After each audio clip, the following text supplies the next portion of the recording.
met you before, it's lovely to meet you. I'm the Outreach and Engagement Lead for Future Energy Systems, and I'm excited to welcome you tonight.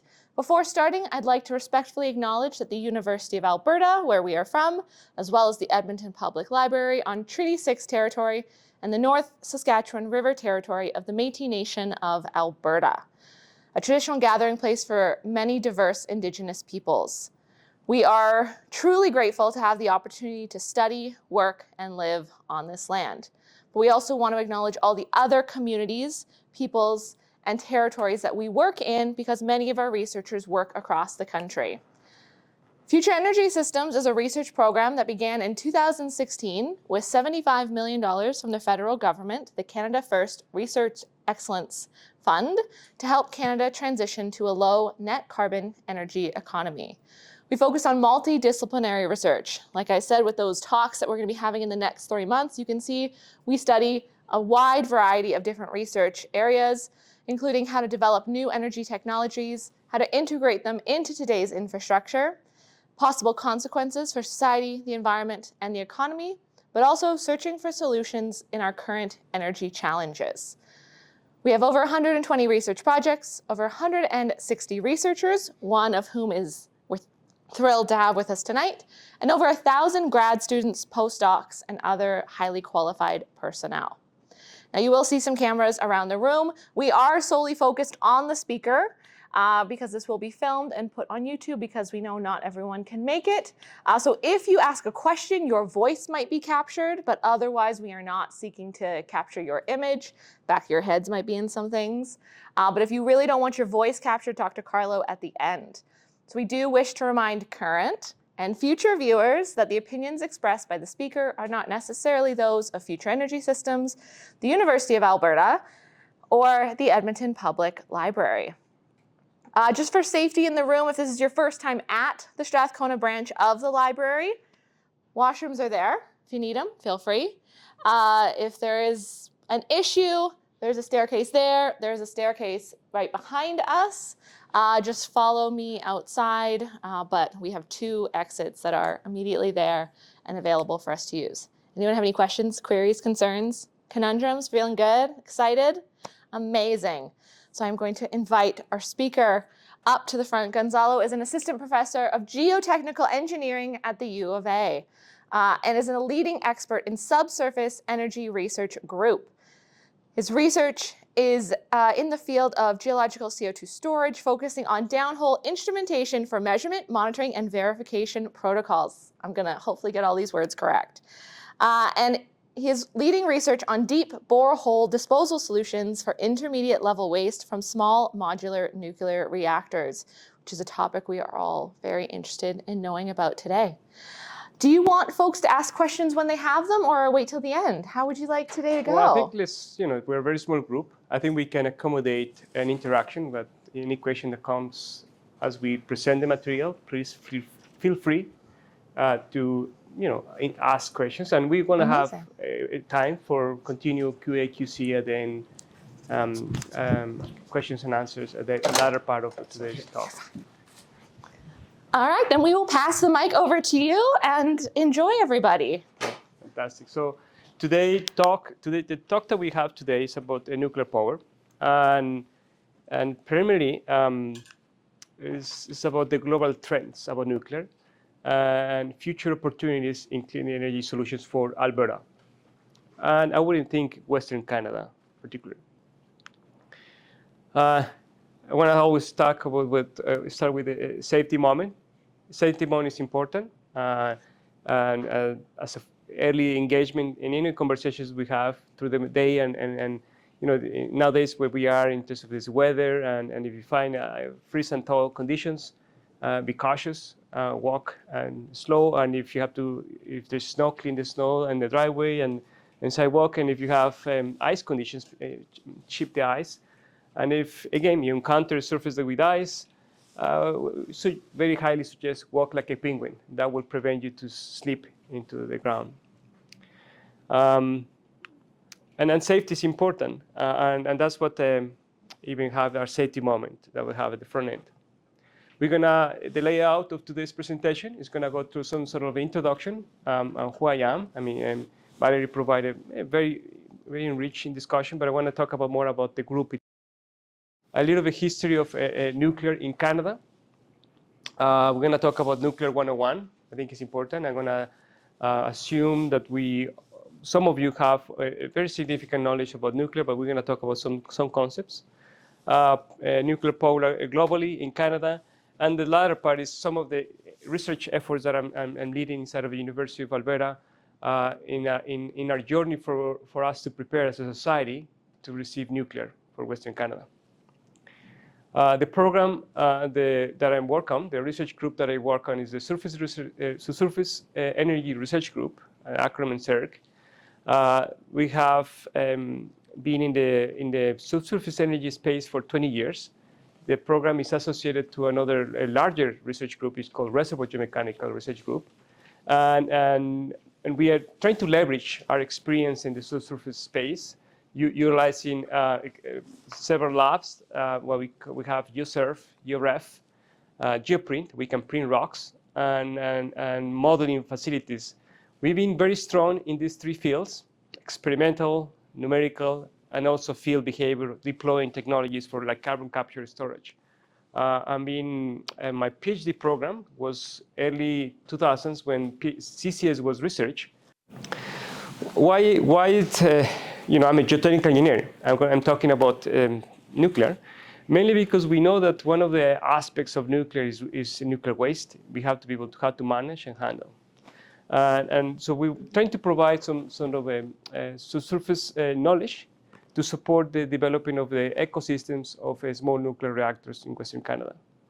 We also, one of the second columns of our program, it is to provide capacity and start training engineers that can be deployed in the journey of when nuclear will arrive to Canada. And particularly, my program is looking at nuclear waste management, and provide some training to industry and workshops. That's a third objective.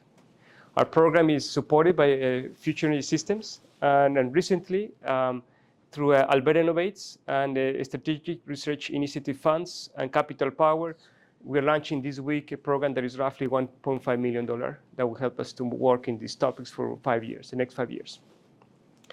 And what we're trying to utilize is our one of the assets that we have in Alberta is our geology. So we're trying to utilize our geology as a way to how we can manage this nuclear waste. And one of the options that we are presenting here, it is a deep borehole disposal. Deep wells, 3 to 4 kilometers deep into a granite or even sedimentary rocks, very tight formations. And we're going to talk about this at the latter part of today's presentation. But I'm going to build up on why this is important. What is HQP? What does that stand for? High quality personnel, engineers, researchers, postdocs, that we need to have them when nuclear arrives to Western Canada. And it's a long journey that we need to build that capacity today. So you have here about this energy transition. We have lived energy transitions a lot, but the new trend that we're looking to here is now energy expansion, or energy addition. The demand of energy, the demand of electrons is imminent. We have to deal with that. And part of that energy expansion, the vision is nuclear will arrive to Western Canada. In some fashion or another, will arrive to Western Canada, and we have to start preparing for this energy expansion. Yesterday, on Monday, we have a workshop with Capital Power inside of the University of Alberta, looking at outreach to institutions and start thinking about how we start putting seeds into the younger minds to think about how we can bring nuclear into our training and capacity for engineers and science. So populations will grow, and we're still looking for energy systems that allow us to have a clean energy stream, and nuclear power is one of them. We're still going to be using heavily depend of hydrocarbons in these decades to come. And the capacity to maybe to start thinking about having a small nuclear reactor in Alberta, it is now very close to a reality. So we have, as I said before, 2 projects in Alberta that are pursuing nuclear. One is Capital Power. They are doing a feasibility study looking at 3 or 4 locations that they are pursuing to deploy small nuclear reactors. And we have also another company is called Energy Alberta that is looking to have a larger reactor. And both companies are pursuing Canadian technology. And through the journey of the slides, you will know why. Because Canada, it is a tier 1 level in the world that can produce nuclear power and produce nuclear fuel and manage the nuclear waste capacity through their regulation that we have. So we are a leading country in nuclear. And they're using Canadian nuclear technology as part of the potential deployment of nuclear in Western Canada. So again, the need of having electrodes in our grid is important, and nuclear provides that sustainable capacity that we need. A small nuclear reactors is something that we're looking into Alberta, mainly because we have an open market. Very different from Ontario or other places that have larger reactors, like can-do reactors, because the electricity generated by the province, our electricity is an open market. So you have to run systems of electricity that are not going to be disturbing for the open market demand and supply. Can I just ask you a quick question? When you say an open market, are you talking the fact that we're unregulated? Correct. Is that what you mean? Yes. And my understanding is we're the only province in the country that is unregulated? Correct. Okay. Yeah, so we're the only ones. And that represents a challenge. And in the reality, one of the reasons that we don't have nuclear, it is that constraint that we have. Other provinces like Saskatchewan, they're already looking to almost another level of deploying nuclear. They're already site selection and looking at where they're going to put the reactor. We are only at a feasibility stage.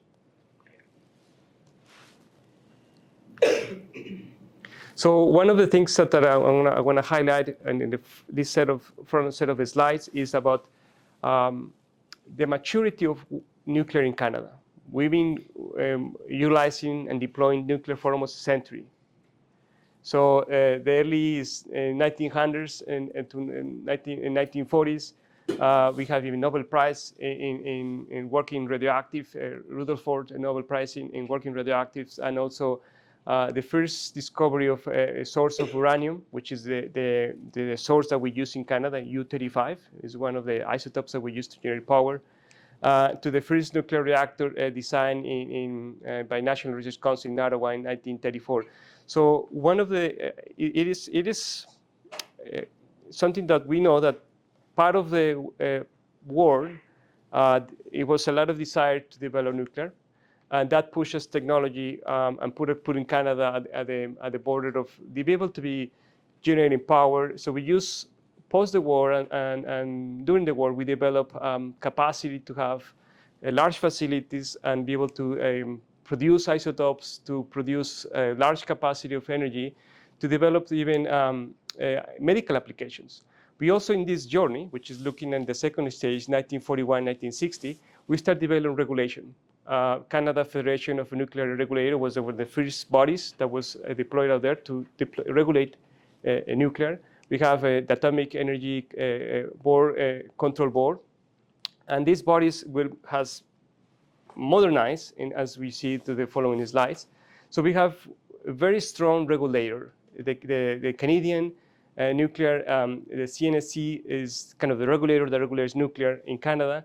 Is one of the leading entities that regulates nuclear in the world. Then we start looking into 1960s, 1980s. We had the first CANDU, a prototype CANDU in Ontario that it was providing a capacity of 20 megawatts of electricity. Just for reference, this was a small reactor. and SMR, a small modular reactor, can generate 300 megawatts. That can power 300,000 homes. That's just, so this was a very small reactor, but we still, mature, managed to generate a reactor that can, at that time, 1960, 1970, and eventually we have the first full-scale power reactor that at 220 megawatts. And then we have the Pickering A, which is a series of reactors together that could generate 2.2 gigawatts of power. And then early enough, at the latter part of 1980, we start almost selling reactors to the world. The first reactor that we sell was to India. And you can see that that evolved significantly because we have a nation that can produce technology and create a kind of a business around energizing not only Canada, but the world. So we have an expansion that started occurring beyond Ontario. We have New Brunswick, Quebec already having nuclear reactors on site. And we have the Nuclear and Safety Control Act that was in place. And we have, again, international expansion of nuclear reactors, so this can-do type of reactors. Then, as you can see, to the 2001 to the present, we have this burst of trying to deploy additional reactors, but in particular focus on small nuclear reactors. In 2020, early 2020s, we have this roadmap with the OPG, how we can deploy the small nuclear reactors across the nation. And we have, in 2010, the Nuclear Fuel Waste Act was established. A company is called the Waste Management Organization. It is the entity, by the act, is the only entity that can manage the high-level waste. So we have an entity that is appointed by act that can manage the high-level waste and all the high-level waste that exists already in the surface. I'm going to talk about that briefly. So we're going to do some points about the waste, how we manage today. And now we're looking to what we pan-Canadian collaboration about nuclear small reactors. Alberta is looking to that. Saskatchewan is looking to that. And so this kind of new era of innovation looking at the small nuclear reactor. So this is telling us, this set of slides, the front slides, that we are mature in terms of looking at nuclear. Nuclear is very mature technology. It's deployed in not only in Canada, but outside in Canada. And I want to spend some time about fundamentals about nuclear.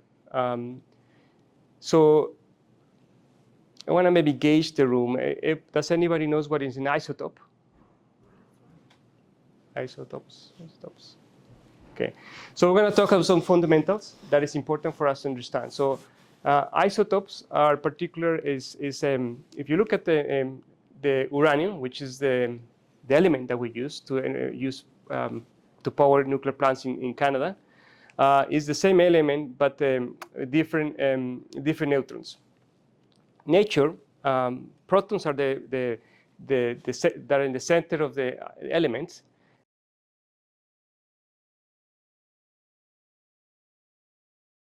If you have all the protons together, they will repel.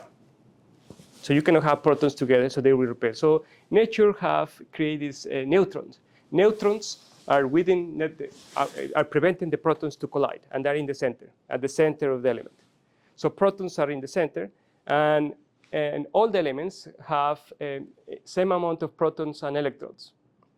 And the isotopes are the ones that we have different levels of protons inside of the core of the element. So we're going to have a video just to explain this because I think it's very important to illustrate that point. So isotopes, it is the same element, uranium, with different numbers of protons, neutrons.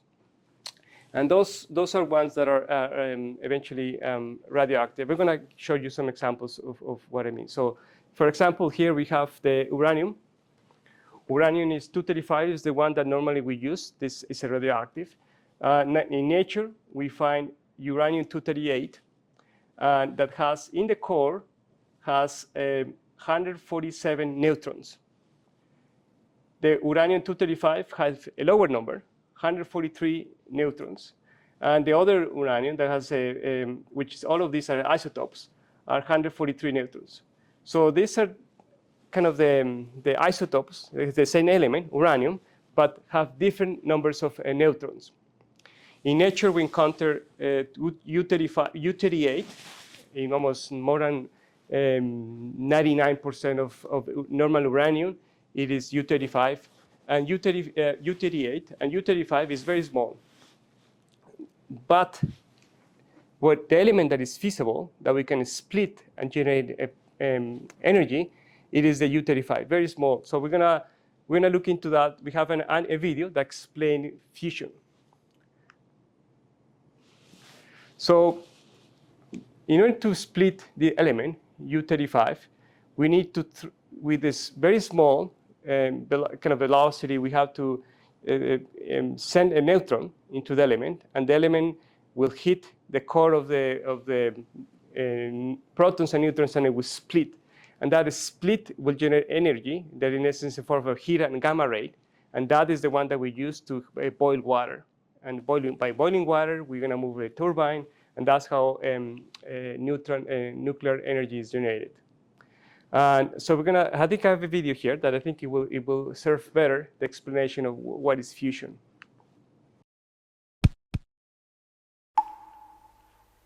In today's video, we're looking at nuclear fission, which is the splitting up of a large and unstable nuclei into smaller nuclei.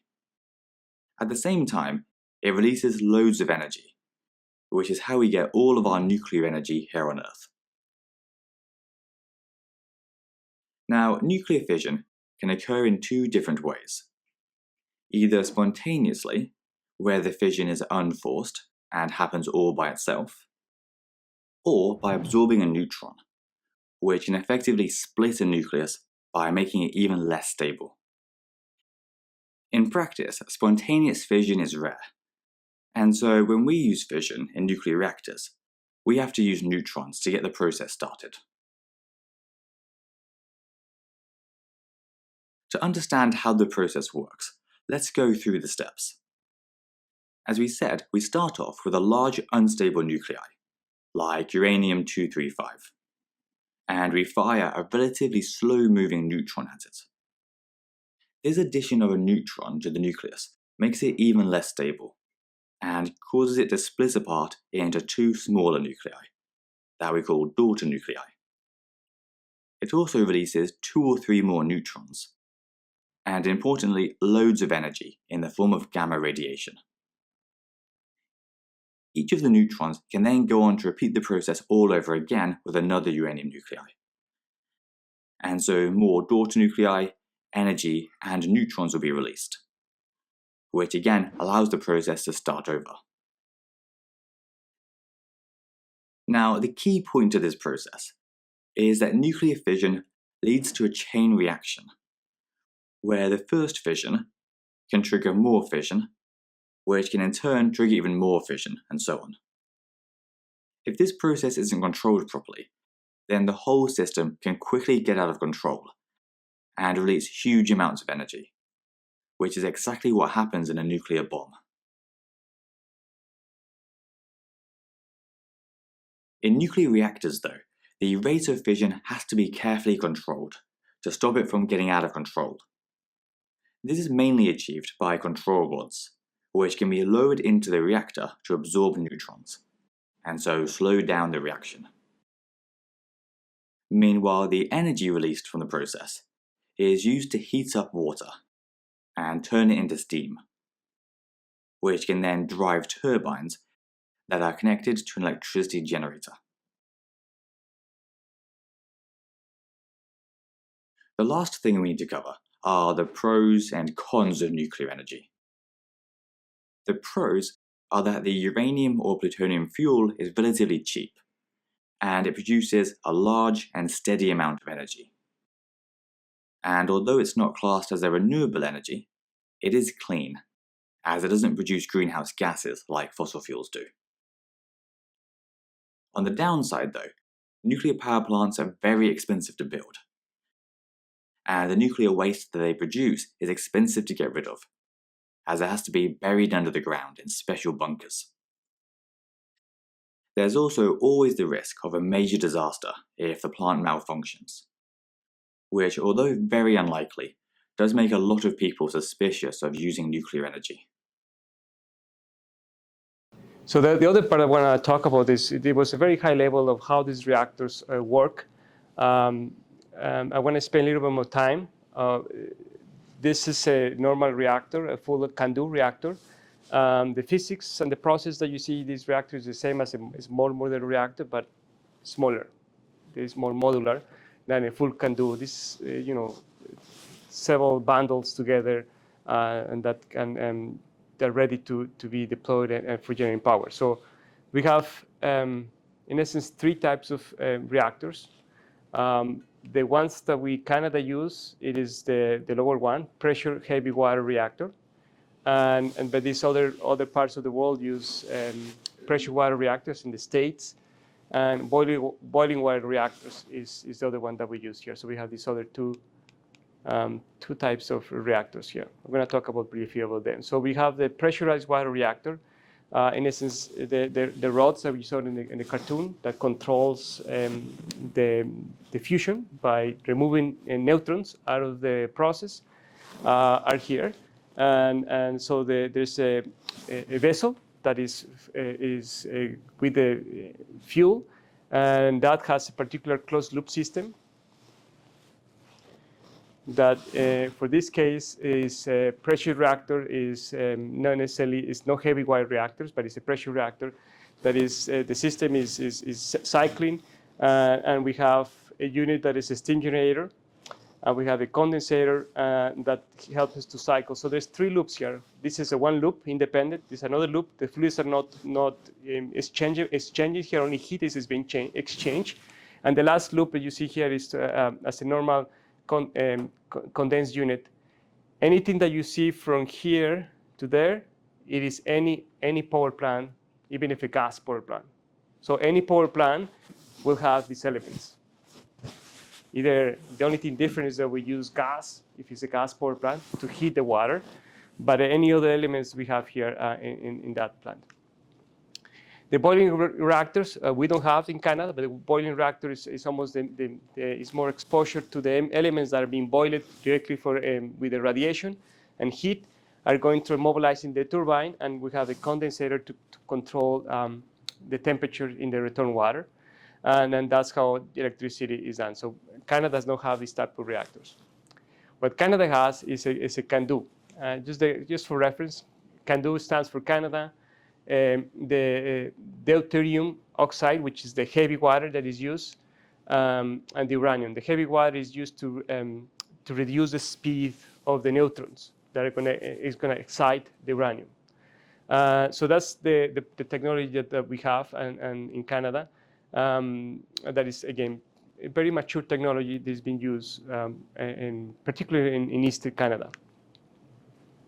So where the world is heading towards smaller reactors, mainly because its size and the capex, the capital investment needed to have a power plant with looking at small reactors is significantly smaller than a full reactor. So there's a lot of interest around the world to deploy the SMRs, even looking at miniature or micro SMRs. People think of it in the power industry, they think as battery systems. But so that's what the world is moving, to have the same process that you saw with a heavy wire reactor, but in a small modular reactor. There is more than 21 companies out there that are manufacturing reactors today. And Canada is the only, with the CANDU reactor, it's a small modular reactor with CANDU and Hitachi, they partnered together, and they're manufacturing the first reactor in North America as we speak. Right now, there's a small modular reactor that's being manufactured in Ontario that is aiming to supply potential clients like Saskatchewan, SaskPower, and Alberta as well market. So I think there's a lot of pluses. The footprint of a small reactor is very small, and and cheaper to construct, but still, all of these reactors will take time. I don't think we're going to see any reactor in Canada, in Alberta, for the next 10 years. The process to licensing and go through building the reactor is very rigorous, and it will be, at least it will take us, even if we decide to do an FID, to finance a project like this, it will take us another 5 to 8 years to have a reactor on the ground. But regardless of the footprint of the reactor, we still have to deal with the waste. That's something that will have to go back to us. So the regulation for all the reactors, where the premises of the reactor, it is regulated by the Federal Act, the Nuclear Act. And anything that's outside that reactor is regulated by the province. And within the envelope where the plant is, there should be kind of a synchronized dancing between federal regulation and provincial regulation, just to satisfy the provincial regulation as well. But it is the first level is the federal level. So the waste currently, after 60 years of producing power, Canada first decide to finally find a community that accept to put a waste in Ontario, and they will be putting a concept that is called a deep geological repository, shaft and tunneling concepts to put the waste that they have been stored in the surface for the past 60 years. And that's the high level waste. The intermediate level waste, right now there's no really good plan. Everything is stored in the surface, and there's a plan by policy through NWMO. There will be some designs on how to considerations how to deal with intermediate level waste. And that leads to my program, our program looking at DeepSAFE, that is planning to think about ahead if Eastern Ontario didn't manage to have a permanent placement. It has a temporary placement for nuclear waste, but not a permanent placement. The research program that we're trying to build here at U of A, it is trying to have considerations for a permanent place for intermediate level waste. Life cycle of a nuclear fuel. So it comes from mining. The uranium material goes from particularly Saskatchewan. It goes through a conversion and it goes through the reactors to the bundles. Fuel is fabricated, it goes through the nuclear reactor, and eventually goes through a temporary waste. And then goes back. There's Canada does not enrich. Canada only use natural uranium to the process, but this is kind of a conventional workflow. We don't do enrichment by policy only, not because we can't do enrichment, but by policy we don't do enrichment. And some of this U-38 can transform to plutonium and can be still used as part of the fuel. Eventually goes through the thing that you have to find a final disposal. So we have a temporal intermediate disposal for high-level waste and intermediate level waste. And eventually right now, we have a facility, a site, a community that decide to accept, or by invitation, they were accepted to host the geological repository for nuclear waste for Canada. Going a little bit more global, it's a little bit a chart that talks about energy splits. So we have the major contribution here of this is fossil fuel. 61% is the main source of power that we use, or fuel for generating power. Hydro is 16%. Nuclear sits around 10%. Wind very small relative to nuclear, or is pretty close to 7%. Biomass, and so we're still going to depend for fossil fuels, but the nuclear will still an energy addition that will come. In my opinion, will come to Western Canada in the next 30 years. For sure, there will be in the next 30 years a nuclear plant in Western Canada. I think it's just this slide is to talk about there's a lot of reactors in the world, and Canada has actively 19 reactors. Used to have 20 3 reactors. Many of them came out of commission. Some of them, Quebec does not have any reactor currently. All of them sits in Ontario and New Brunswick. Just a sense of, Canada is still a power. China has 55 reactors, and they're pushing significantly, building smaller reactors as we speak. But Canada currently has 19 reactors that are operational. In total, there is 422 reactors in the world. Power generation is still, dominated by, as you can see, by the natural gas. Hydro is still significant as well. 60% is hydro, natural gas is 11, and wind, and so still hydro is still one of those. I don't think we're going to build hydro power in Canada in the next 30 years. They're very expensive. Footprint is massive. So I don't think we're going to be building more hydro plants power plants for Canada, at least in the next 30 years. This is a list of reactors active in Canada. As you can see, most of them are in Ontario, operated. And these 2 were in Quebec, Gentil. They're shut down already, out of commission. Barely Pickering units, some of them are shut down. So we have in total 19 reactors. This is a source of electricity. What we're facing right now is refurbish. Canada is refurbishing several of these reactors. And then part of that plan, even this is the current reactors, Bruce, all the Bruce reactors are going to be finishing by 2030. All the refurbished plan are going to be complete by then. A little bit of who regulates nuclear activities in Canada. We have this the Canadian Nuclear Safety Commission, CNSC, that regulates the life cycle of nuclear, from permit to license and abandonment. It is an international benchmark. The CNSC is a world-class program. The nice part of Canada is all the power plants that generate nuclear power plants that generate electricity, they have to pay a fee to a common kind of account, a common plan, a common bank. So that fee helps to manage the waste collectively, regardless of who generates the waste. In the States, it's different. There's no such a fee. Each power plant has to manage on their own the waste. So we have, I think, it's a nice regulation that I think other parts of the world are looking as a model.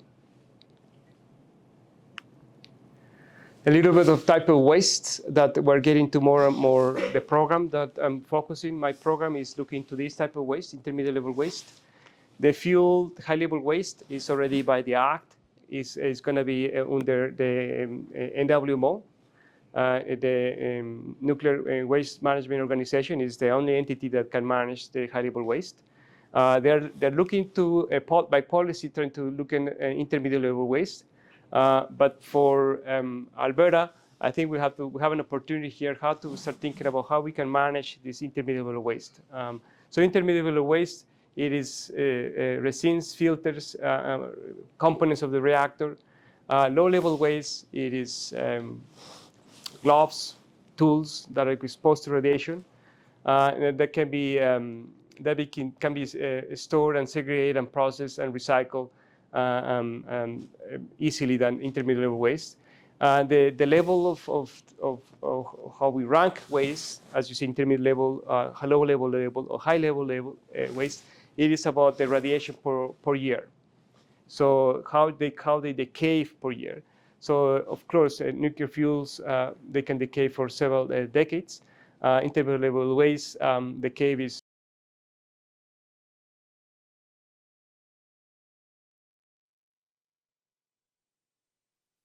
which right now, Canada does not have one. It's only by policy, and we hope with our program, DeepSAFE, can contribute into that.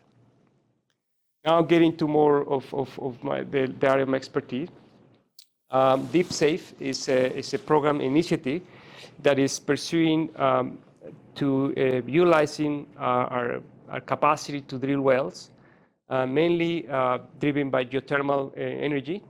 There's going to be a lot of new wells, lower cost, driven by drilling geothermal wells into the igneous and sedimentary formations. And the idea is that the concept is not new. It was initially explored by MIT in the early 2000s. And Sandia National Labs developed the first deep borehole, like 4 kilometers deep. And now there's kind of 2 companies in the States that are pursuing this.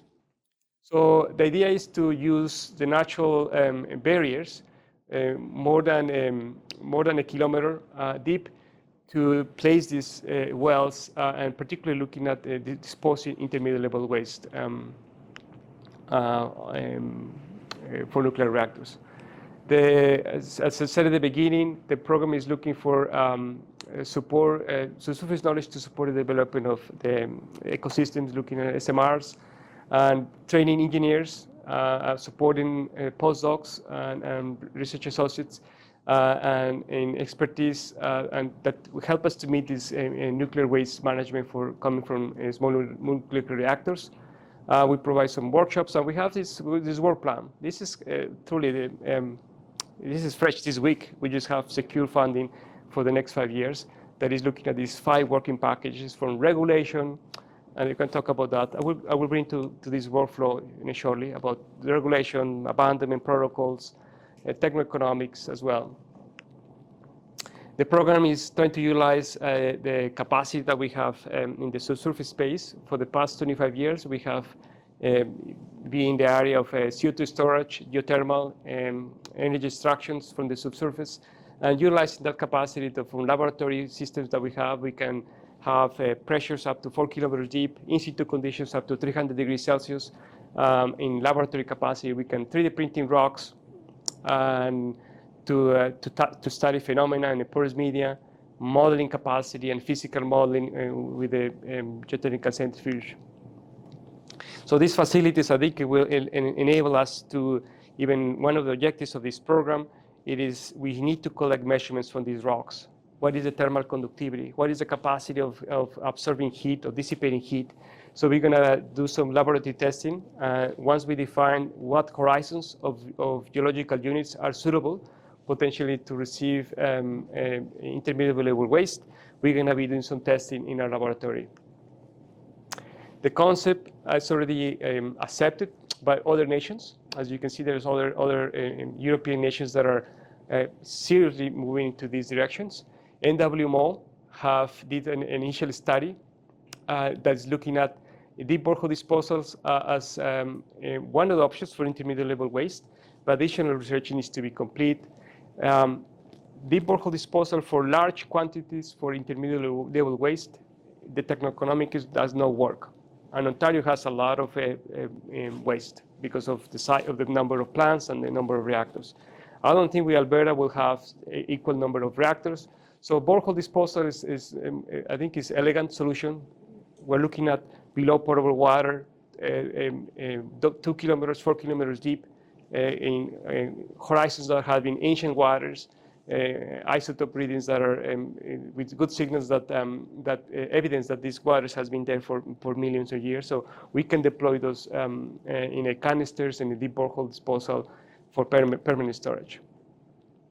There's a lot of challenges dealing ahead of us because we have so many technologies of small nuclear reactors. Roughly in the market, there is 20 companies that are listed. If you look at, they're trying to sell a product of a small nuclear reactor. And that has a challenge because there's different products for these companies, different nuclear waste, from high level to intermediate level waste. We have a good grip because we know that the first reactors in Canada will be very likely can do small modular reactors. So we're going to be focused on that as technology. But just to give a sense, there's a lot of companies already that are pursuing this race to have technology readiness for deploying small reactors across the globe.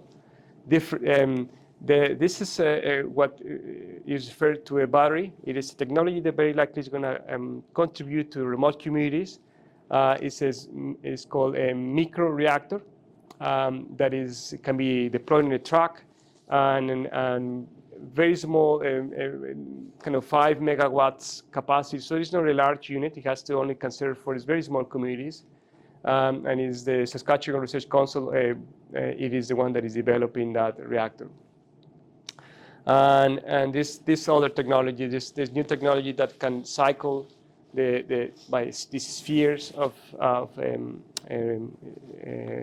reactor material to power the small nuclear reactor to make it more efficiency and operational. But none of these reactors have been manufactured commercially. There's only one reactor that currently we're manufacturing they can do with the Hitachi partnership in Ontario.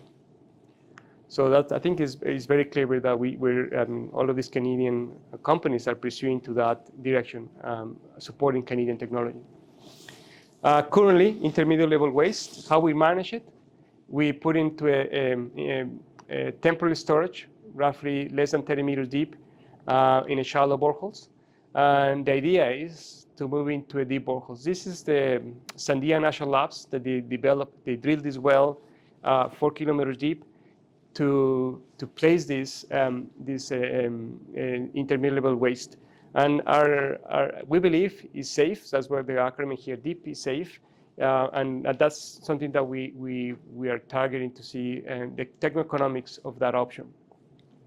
Other parts of the world are looking to the same direction.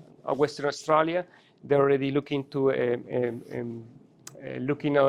facility, a project that they're going to drill a well roughly between 3 to 5 kilometers deep in support nuclear waste management for Western Australia. And for us, I think for Western Canada, naturally, I think we have capacity to drill wells, we have knowledge. So this option of drilling a deep borehole is something that we think we can deliver.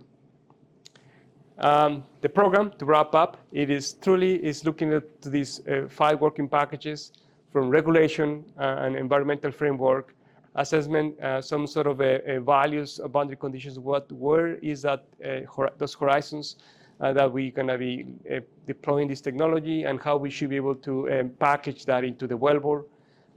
Another lower tier level, this is very fundamental.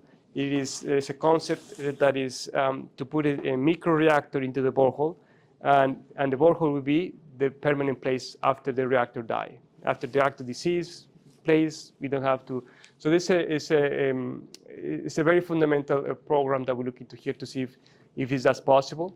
And that eliminates transportation, eliminates handling waste, eliminates many of the variables that I think it could be an option in the future. Program looking at geological units and looking at abandonment protocols and techno-economics. That in essence is the program of DeepSAFE that this week is the first week of the program as we speak. Again, we're looking for these natural barriers. Instead of relying on engineered barriers, the program is relying on these 3 or 4 kilometers deep natural barriers that are going to be making this handling and managing this well safe. And just from this slide, I'm going to talk about we are already receiving waste. It's all of this. This is a map of low-level radiation waste that we have. So most of these in Fort McMurray and Hay River are medical waste storage that we have. Low volume, very small volume. So there's some precedence of dealing with waste for Western Canada. Majority of the waste of high level is done in Ontario, as you see here. So with that, I know it's a long talk, I can't talk, but I think it's we're gonna maybe conclude. I'm very excited to be here. I can see a couple of researchers that are part of my group are here, and I came today to this talk, and so I'm very happy that we're here in this week, and very good timing as well. Yeah. Since this is the first week of our DeepSAFE program, yeah. Decided this date like 6 months ago. So what are the chances that we just happen to have the talk on the same week your program starts? Yeah, It was meant to be. Exactly. Well, before we dive into questions, I'd like to give you a round of applause because I learned so much in that. So the floor is yours. What do you want to know? What do we want to dive into? I will ask that you just raise your hand and I will come over with the mic. But while you're thinking of your questions, I had a question because Alberta especially has a lot of abandoned wells associated with oil and gas. Is there any opportunity of using those abandoned well sites for this type of storage, or is that not deep enough? There is the part of the techno-economic is looking at a concept called re-entry. We have explored re-entry before for other applications. The nice part of this is a system that we're not going to pressurize. It's just a well, case, cemented, no fluids are going to go into the system. We're not going to pressure, it's just a well itself, and then eventually when abandonment with there's melting glass and bentonite systems to abandon. So there is an option in abandonment protocols to consider existing wells to re-entry and go beyond of the bottom hole because we need to go deeper. Yeah. And the technology, I think, is the geothermal. There's a program in the drilling accelerator that Alberta has. Is going to push cost of geothermal very hard, and it's going to drop cost of drilling and greater depths. So we think that will benefit this concept significantly because this is about techno-economics. If there's not the right environment to develop the program, very difficult to pursue. Yeah. Okay. All right. What do you want to know, folks? Anyone have any questions? Yes. How long is the waste radioactive? I heard thousands of years. Yes. I didn't hear that here. Maybe you said it, but I didn't hear it. No, it is the thousands of years, like thousands. Yeah. There is for example, the deep geological repository. It is designed to contain waste for 1 million years. For 1 million. Million years. At least. Yeah. So this is very dangerous. That's all. It is dangerous. No, this is no. It's not my first choice. Let's have more solar, more wind, whatever. It might look ugly, but who cares? But this is too dangerous. Yeah, it is dangerous. Especially when there is earthquakes and stuff. Yeah, there is dangerous. No, there's no, nothing is. Everybody recognizes it's dangerous. Ontario has been doing this for over more than 60 years, and the regulation is very strict. These plants are not going to build in at least 5 to 8 years to build it because of regulation. Yeah, I thought it takes 15 years to build a new. No, it does only to looking at the licensing. Small, no, this they're one. not small. No, these are all small, nuclear, but they're huge. They're still large, yeah, but they're not as big as a full reactor. Yeah, that's true. And another question, of course, it's besides water, because they need a lot of water. Yeah. We need that water to drink, Yeah. and we need to fertilize our soils. So why do we want to? If we can get it for free from the sun. But Anyhow, I'm just. no, that's okay. No, that's asking the way. So questions. there's one of the reality of when we're looking at energy demand, the demand of electricity in Alberta goes to peak in the winter time. Yeah, but. And we experienced one last year that we had to. One day it's not nothing. So we But- can survive. We're Albertans. Come on. Exactly. So, Yeah. So, the reality is, I think, is the world is the population will grow, and the demand of electricity will grow, and you're gonna go beyond other time.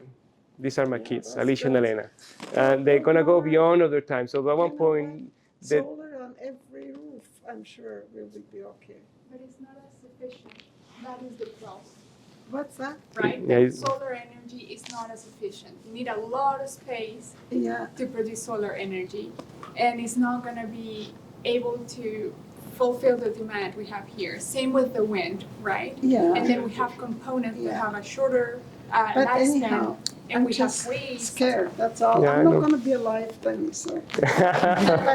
But still, you know, I'm scared for these kids. These programs are designed. If you look at a power facility, it is serious safety. And in fact, there's the amount of radiation that we receive currently is way greater than having a power plant next to us. What's more? Radiation. Yeah. There's one slide I talk about the bananas as an example. Banana has their own radiation, and the radiation that we receive by traveling is way greater than sitting in a power plant. Is that right? Yeah. Oh, okay. No, radiation is we exposed to radiation. The dent when you go to the X-rays in the mouth, oh, this radiation is like crazy, and so we're exposed to radiation already. And the problem with this, which is dangerous, everybody recognize, is the high-level waste. High-level waste, you have to be very cautious. The level of the design of the systems, it's crazy. They take these steel containers, concrete containers, they lift it to a crane to 10 meters, they drop it, and just to assess if there's any leakage after that. And they do that over and over, all the different layers. So safety, how to operate the plant, it is serious, in my opinion. So I think everybody recognizes that you cannot play with it. So. Amber, I think. Yeah, I'm not very knowledgeable about the underground systems. So I know we have groundwater, we have some fracking going on, and there's this as well. So I'm just not really sure like how those all will work together well, like as far as the relative depths, and also, yeah, like just a general overview of the depths of things and how that's planned so that they all work together and not get in each other's way. And the other question I have is just thinking about the time considerations. Like I know we have energy issues, but like, you know, if you think 100 years ago, they would not have been able to imagine like what we're doing today. But like we can't really think 100 years ahead, so then it's so hard to think, you know, thousands of years. And that's what kind of just makes me think, wow, you know, how are we like how much waste is there? You know how much waste would accumulate if we were sort of to get this upscaled, like say over 200 years, like how much nuclear waste would there be going underground? Yeah, so right now there's a schematic, the current inventory for Canada is, for the past 60 years, it is 9 hockey arenas, fill up to the border level of the board. Like that's 9 hockey arenas together. And so there's not a lot of volumes of waste for Western Canada. For Eastern Canada, all of that waste is going to go into the repository that they designed already, in the deep geological repository. I believe that for Western Canada, it's going to be a lot of issues with waste. As soon as you start moving waste across the province, it's like having a pipeline. It's going to be, I don't want my waste. And that's the issue in the States, transportation. Transportation is safe. It's just a perception of how to move, what is entitled moving waste. And the volumes that we're going to generate is going to be always small. We're going to depend for gas and hydrocarbons for many, many years, way many more years. This technology is an addition. It's not going to replace hydrocarbons at all. It's going to be an addition to the energy mix. Wind is going to be a big one. Solar is going to be one. And nuclear is one of them that we're going to add into the system. It's just a diversification. It's a diversification, yes. Yes. And it takes time, because nuclear, if we don't have this social discussion, you cannot bring nuclear tomorrow and plug it. It's not going to happen. Like it's never going to happen. So nuclear, it goes through their programs. In Ontario, there's schools to the kids to get familiar with nuclear. What is the uranium-235, the concept, what nuclear energy. It goes through multiple generations before we have nuclear in our system. So you get familiar, we understand the risk, we can understand the benefits. And to your first point about, I do 100% agree that the subsurface space, it is an asset that we have to manage. And there's a lot of players, from hydrocarbons, geothermal, storage in hydrogen, so there's many uses. So our program is to look into that. If we don't have at least an assessment, what is the impact, study only to that for Western Canada, it's very difficult to have a sense of what is the challenges ahead of us. I believe this is one option that we should explore now that we don't have waste. You don't want to start thinking about this when you have waste in the surface, and that would be too late. I think this is an option that we should pursue now. Understand the risk, understand the consequences. Is this doable? What is the techno-economics to do this? What are the challenges to this type of? It's going to be expensive than living at 500 meters. We're looking for deeper horizons. And we have here, Gabriela, as a geoscience. She's looking to isotope readings to define what hydraulical units are old, ancient, like millions of years, that the water has not moved. And so those are the units that we're pursuing to tap into. So that's kind of one of the premises of this. But yeah, I agree. We have to do this right. And if you don't start today, we'll be too late by the time we have facilities in the surface. Yeah. I would like to add something. Also, there are regulatory policies in place to protect aquifers. So, for instance, we would search for multi-seal levels of shell that actually would ensure that the weights would be at deep enough as not to have interconnectivity.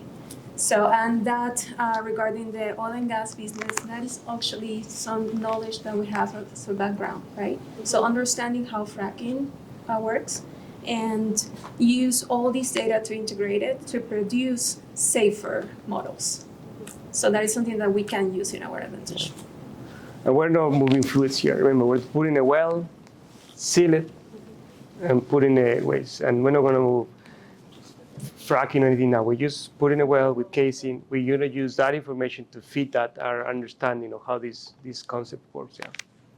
Awesome. I see your hand at the back. I'm just curious what parts of Alberta you guys are kind of looking into to pursue this. Is there the northern part or the southern? Day number 5, but so we haven't started. There's some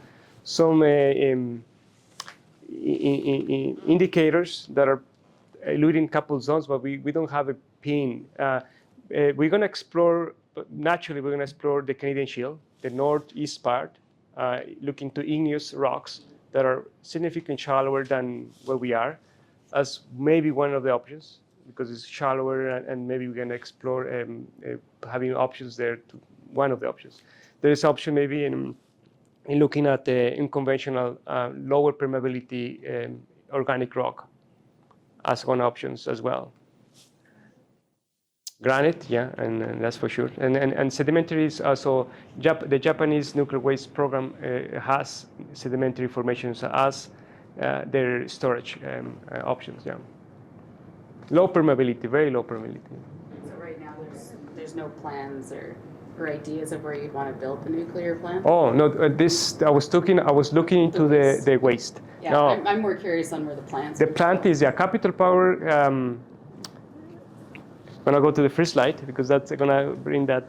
The Capital Power is looking to this, and they're already exploring three areas.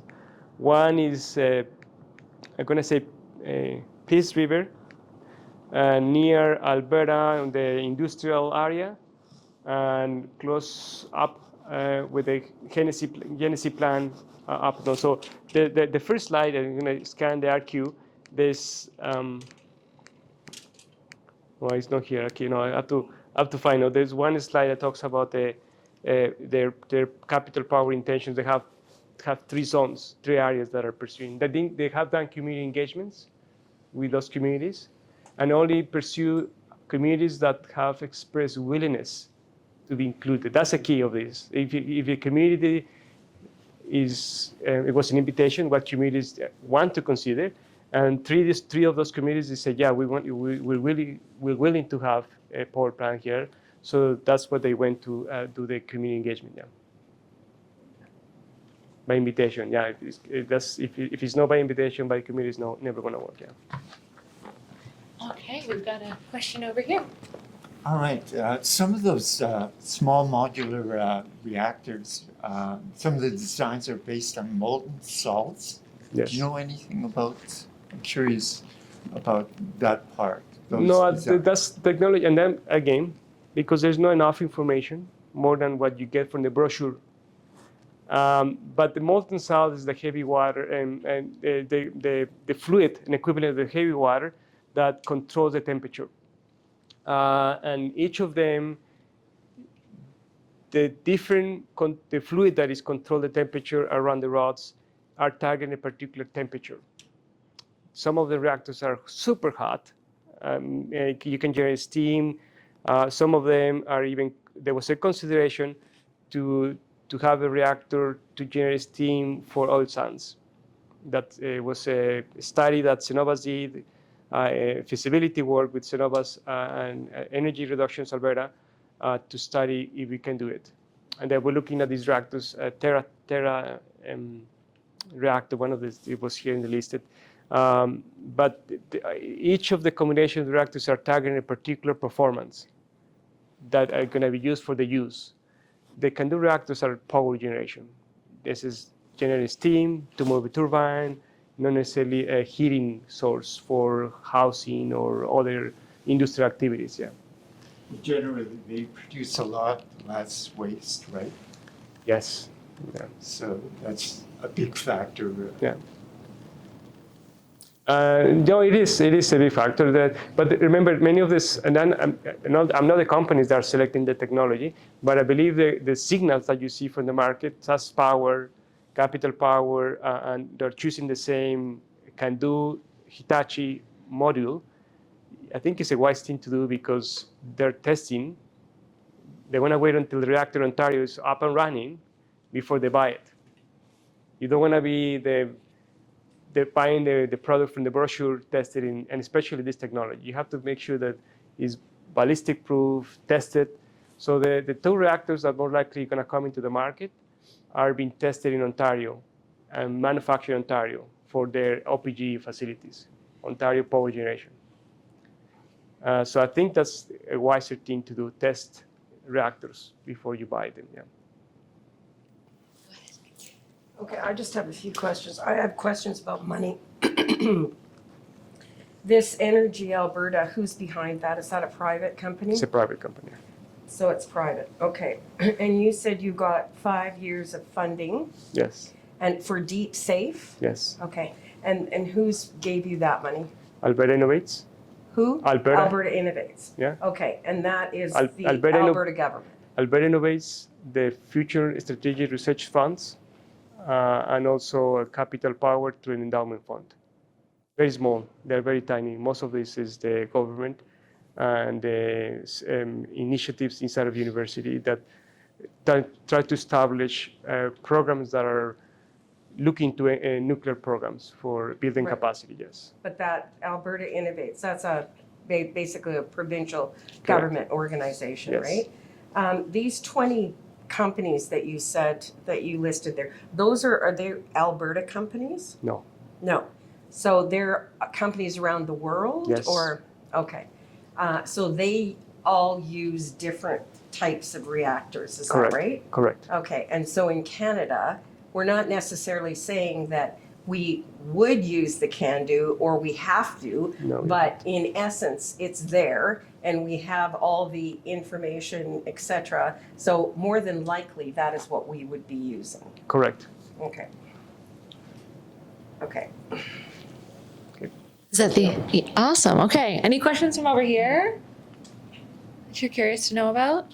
Well, while you're thinking, you've touched on this a bit, but I think even in the discussion in this room, we can see that part of nuclear's challenge is the social opinions around nuclear energy. How can we talk about it? How do we create spaces to talk about the pros and the cons and decide what makes sense? You talked about educating young, but if we're looking at a 10-year plan, what do we do now? So I think this is where we're in the right direction. Having this conversation here is being recorded. We're going to be broadcasting and distributing to the society. I mean, nowadays everybody goes tap into the internet. There's a lot of events that happen inside of college at the moment. NATE have a Nuclear 101 recently. U of A has 3 or 4 events that has happening and these discussions inside of open discussions about nuclear. And I think is part of the journey ahead. Now, the government also is looking to is having roadmaps of nuclear waste management. Government of Alberta is pursuing a check, they have to do their own diligence where to stand in terms of regulation, provincial regulation for nuclear waste management. So there's the Minister of Utilities and Affordability is already planning for that. So I think we're moving to the right direction. Yeah. Awesome. All right, while you're still thinking, I have other questions. With Alberta being an open market for energy, does that raise complications regarding waste disposal of the nuclear waste? Because it's not kind of would there be a provincial waste disposal system and then each small modular nuclear reactor would pay into that, or? No, all the waste, as I said before, if we build a power plant, wherever the boundary of the power plant, anything that happens in that power plant is kind of a federal regulated, because the Nuclear Act assigns the regulator CNSC, but at the same time, there's going to be a matching of what is the provincial regulation, but the federal is the one that is going to govern about the provincial one. And the high-level waste, automatically by the Act, is going to be managed by the Nuclear Waste Management Organization. They have the expertise, the knowledge of how to manage the high-level waste. Any other type of waste, if it leaves the preface of the limit of the property, is going to be managed by some sort of a program by the province regulations. But typically, this intermediate waste is going to be stored in the surface until we have a permanent storage. Our intention is to reduce that permanent storage to the point that we can have a program that can manage intermediate level waste as soon as the technology of the first power plant and nuclear power plant is on site, or at least perceived in the next 15 years. Yeah. Awesome. Go ahead. Well, I just wanted to make a comment because I know that you asked about how we can have a conversation about this, and I think part of the issue is the fact that like anyone my age or older, and maybe people younger as well, have it because nuclear has been used as a weapon, and obviously this is not related to that, but it carries the weight of that, and so I think that's what the trouble is that there's been so much fear, there's been a Cold War, there's been different kinds of things related to nuclear war that never happened and that did happen. And even there's been the Chernobyl thing that was covered up, and I just found out about how much it was covered up, and it's just so shocking, so that it's really hard to have a discussion about it and just be nice and calm and just talk about the risks and benefits, because it's a very heated subject if you've connected with those other conversations. Well, that's important. One of the things that by policy, Canada that did not offer enrichment because of what it means. Enrichment is the technique that is used to create material for nuclear weapons. So Canada does not, by policy, you cannot use enrichment in any way with nuclear. So we don't have enrichment in Canada by policy. Other countries have it, so we don't have it. Don't even go too far. You go to Japan, the recent event of Japan, the power plant with earthquake. The power plant, the design of the power plant was designed by the magnitude of earthquake 8. It happens that occurred a magnitude of earthquake 8.9. And 6.9 is very little. 0.9 is 10 times the value of 8, the magnitude of 8, right? And so the structure of the facility survived the 8.9. All the generation, all that was designed to survive, and the generator that kicked in to keep the reactor active, and all of that. The problem was the tsunami. The tsunami came and shut down the other generator that was meant for that when these events happened. and the whole thing collapsed into what we saw that. But the design of the plant that we have is successful because it survived the earthquake that was 10 times greater than the design of the plant. So these things happen. No, I think it's important, but we don't want to have a reactor like that has this capacity. A reactor is going to be small. Yeah. That's one of the things that if you think about. But these things happen. Yeah, no, yeah, I agree think with we just figure out like what are the things that people are afraid of, because they might not be saying it. Just think, okay, what are the salient things that they're thinking of, and just like try to find a way to address those fears. Yeah. Like, then I think that people would be able to have a conversation about it. Yes, indeed. No, yeah. Okay. I guess I just wonder too, like we're talking, I don't know if carbon capture is ever gonna happen. I mean, we've been talking about this for how long? I don't know, that takes a ton of money too, but I mean, what is that? We're gonna put all that in the ground as well, right? Correct. So how does this affect that? This is in the scale of those two elements. This is going to be a tiny hair. It's a well only. In one hair, carbon capture, we're looking at a storage is a plume of a 2 kilometer diameter of CO2 as the maximum. So this two different scales. This is like maybe a meter borehole. This is 2 kilometers of fluid in the porous media. So, and that's going to be accounting to the potential location that we're not going to put this into a hub that is perceived today. There's 20 right now, maybe 20 hubs that potentially are going to develop CO2 storage. This technology is not going to be put near those. It has to be other places that overcomes those issues. Yeah. So you said also, like in terms of storing the waste, you're going to places like Peace River, Moose Jaw, places, and they would have to, welcome this, right? Yes. What about Indigenous people? Is that a consideration? No, it is heavily. It's driven by them, actually. Okay. No, it is driven by the indigenous communities. Okay. So, I mean, the provincial government, I mean, you're saying it's safe and, this part of it is looked after by the federal government, this part of it's looked after by the provincial government. Let's face it, I mean, at this point, we have a provincial government that does nothing but fight with the federal government, right? So this does not make me feel, safe, particularly given the fact that, part of it is federal and part of it is provincial. That kind of is concerning to me. Yeah, and to be honest, that was one of the reasons why we started this project, because we have to have something that is Western Canada. We have to have something that helps us There was a green mark there in Alberta, right, on that one map. Most of it was yellow in terms of waste, but was there not one green spot there in Alberta? Which one? That map that you have? Yeah, just give me a sec. Was that related to the medical waste that we were talking about? Different wastes. It had different colors. The yellow, I think, was the low-grade waste, and then there was green spots, right? Most of them were in Ontario, obviously. Just give me a There might have sec. been one in New Brunswick or... Here.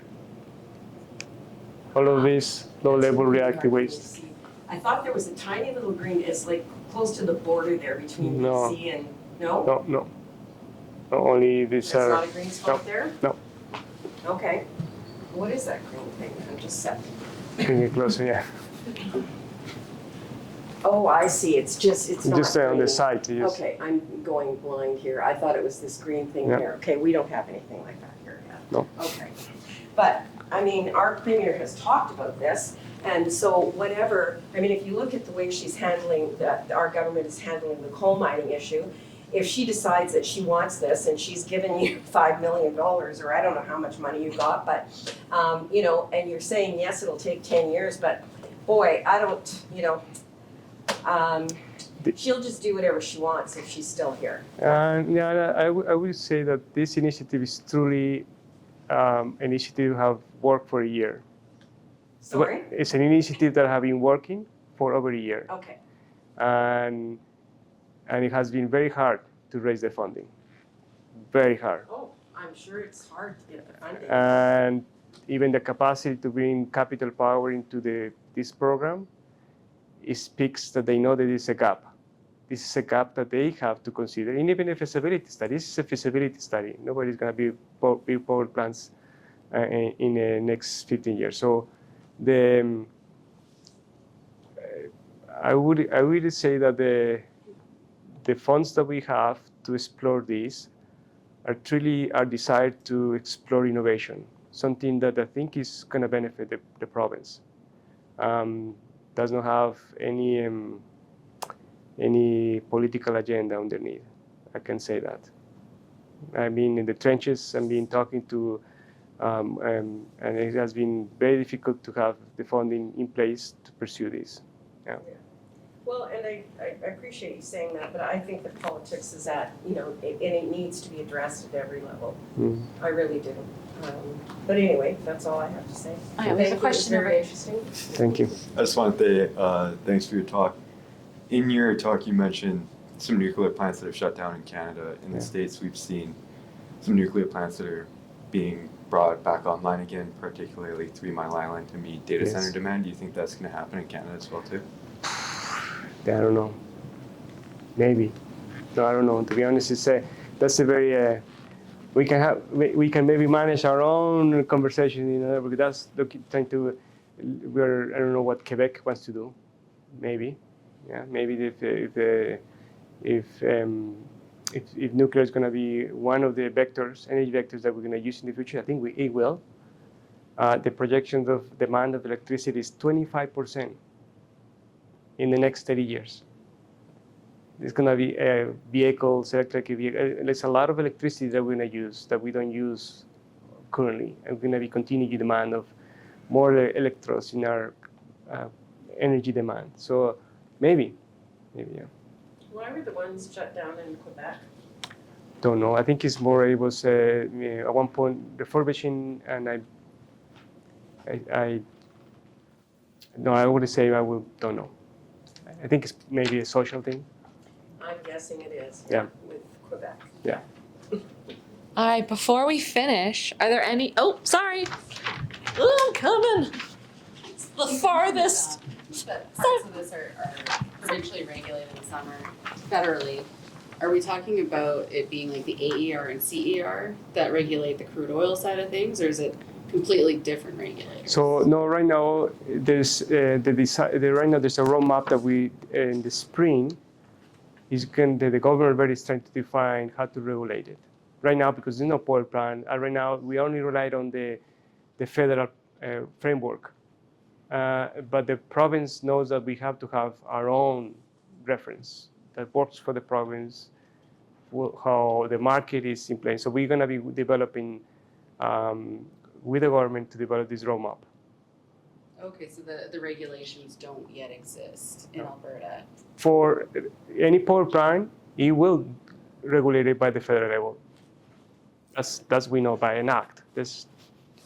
But all the power plants, they have to overlap the two regulations to see if there's anything missing for the provincial that they should ramp up.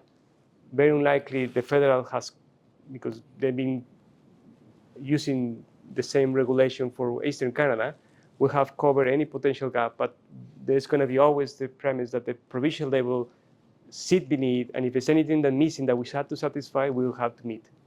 Okay, so the reason I ask is that with crude oil and all of that, as everyone's aware, we had to go through the CER to get approvals to do like Energy East or Northern Gateway, and ultimately it was the Prime Minister that shut them down. So I'm just curious if we're at risk of the same thing happening with these kinds of projects. Even because the reason I ask is they're very much within Alberta. So to me, the federal government shouldn't, like our Prime Minister and the government shouldn't have any say in what we do within our own borders here. Yeah, so that's a good question, because if you're talking about today, I give you the answer today. Yep. When there's no power plant, but if you're in a new power plant, the law says that the Nuclear Act, you have to obey because of the nuclear. It's a nuclear, we have to obey these regulations that are very stringent, international standard benchmark. We have to govern by that regulation. Once we have our first reactor, I think may change. But currently, we have to govern by the Federal Act. And the Nuclear Act, it is very specific that we have to follow by those regulations. And to be honest, to me, initially, that's the right place to start.